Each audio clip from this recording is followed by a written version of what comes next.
Doctor যেখানে শেষ বলে দেন সেখান থেকে সুস্থ হতে পারেন যদি আপনি বিশ্বাস করেন। যদি আপনি ফোনের মধ্যে দিয়ে প্রার্থনা করে তিনি সুস্থ হতে পেরেছে।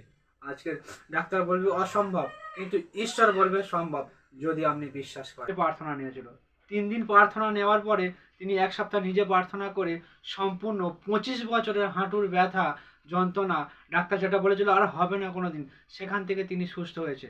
তার বাড়ি হচ্ছে বাঁকুড়া জেলায় মুকুটমণিপুর অম্বিকানগরে।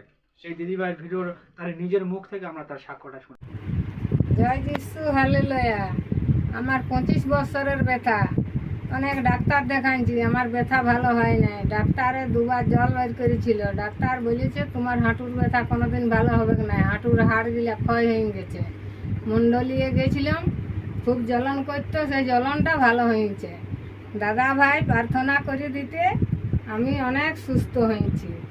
দাদা ভাই অনেকবার 2বার 3বার প্রার্থনা করে দিয়েছিল ফোনের দ্বারা, যে তাতেই আমি সুস্থ। জয় যিশু, হালেলুয়া।